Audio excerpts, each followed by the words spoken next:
In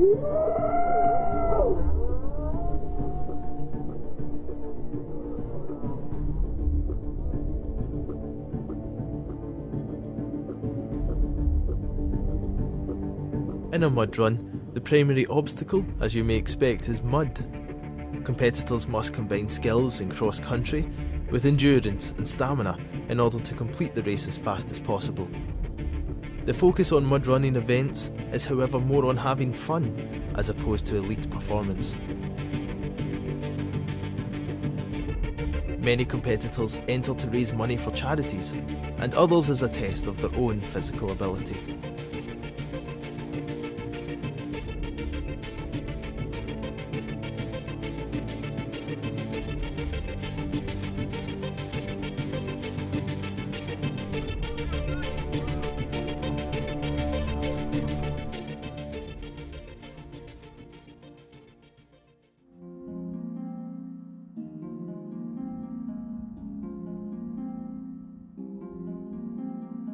Simon Crawford is the founder of the Muddy Trials events and holds 2 races per year at his home, Craufurdland Estate. The estate dates back to, well, before our family had it, but our family had been here since 1245. The first laird of Craufurdland was in 1245, John Crawford. He's the second son of Sir Reginald de Crawford, of the Sheriff of Ayr from Loudon at the time. The estate is all family owned. The main estate is a limited company which is owned by myself, my older brother and my older sister, and the castle is owned by myself and my wife. There's a constant need for repairs and renovations. At the moment, probably our next biggest project will be looking at one of the attics. We have a suspicion there might be wet rot, so that could be thousands of pounds to £10,000 to potentially £100,000. We don't know. We're hoping it's going to be the smaller of those, but we don't know yet. We came up with the mud running idea after we had been involved with the Channel 4 TV programme Country House Rescue. They brought in a consultant to kind of give us various ideas, and Kester Wilkinson was brought in from Mud Running, and he came round and saw that we had lots of mud, and therefore we would be very well suited for doing a mud run, and that's where that came from. So that started a year ago now, in March last year. We started organising this race in early January, and then obviously the race took place late March, and that was a bit tight time-wise. So we are starting to organise the next one, which is in 6 months' time, almost immediately.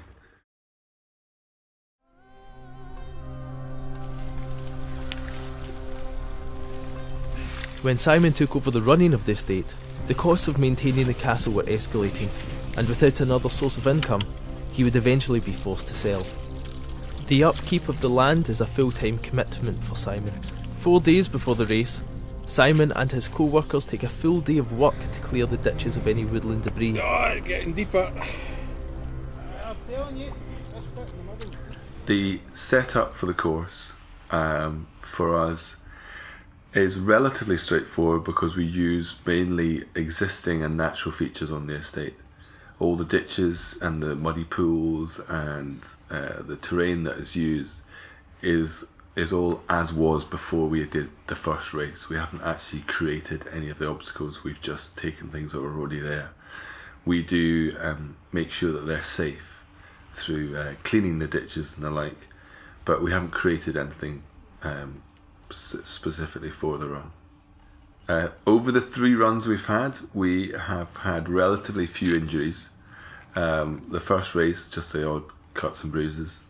The second race, we had one of the ditches must have had some sort of object in it. We had maybe 5 or 10 people with a similar injury, which they'd all sustained, I think, from the same ditch. And in that race, we also had somebody actually managed to break their ankle. But that was being slightly over-exuberant, getting into a ditch that wasn't really full enough of mud.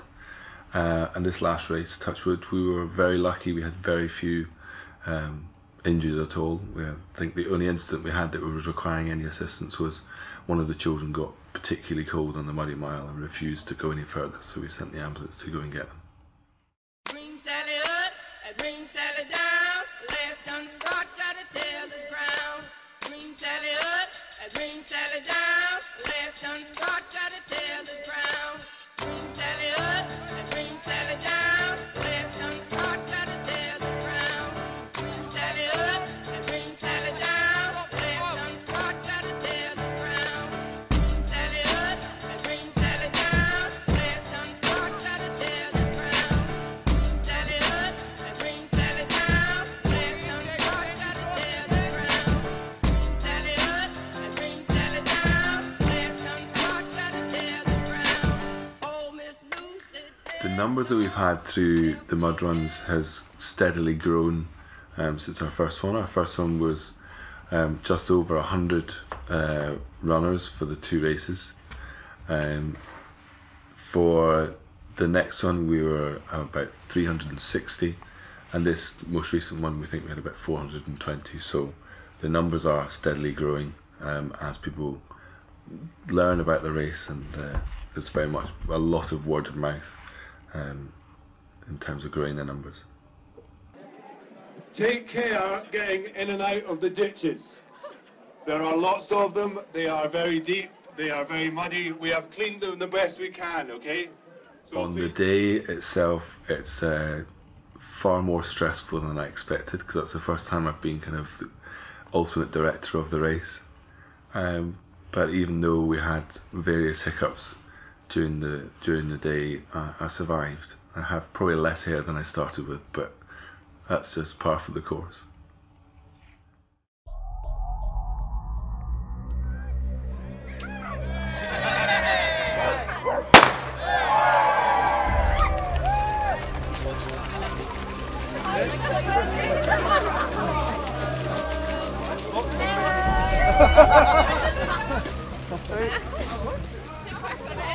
This was the first time that we had the 3 races on the day. The previous 2 we had the 10-kilometre run and the Muddy Mile, and this time we did the 10-kilometre and 5-kilometre and also the Muddy Mile, so it was interesting from that point of view for us too.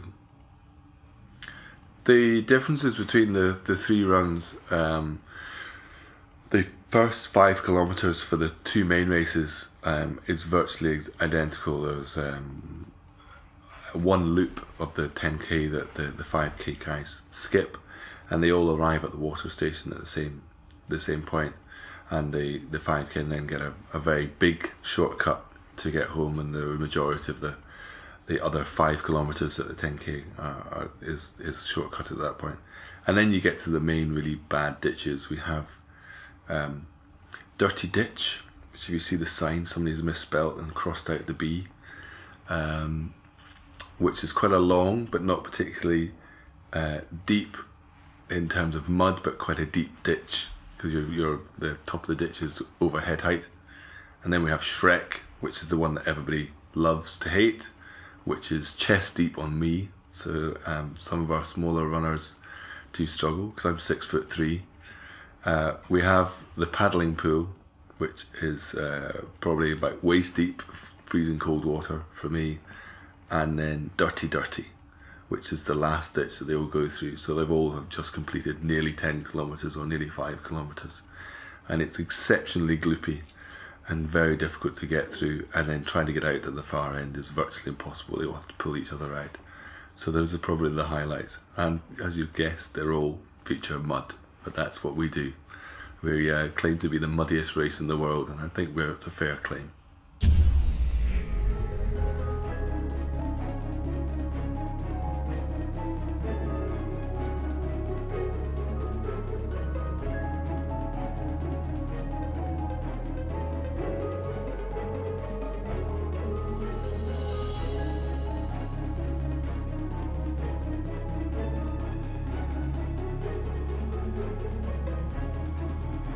If you've never done a mud run before, you've never seen a mud run before, you want to expect to get very dirty, very tired, and never want to wear any of the clothes or shoes that you've been wearing during the race ever again.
think to win the race you need to be very, very fit and very strong.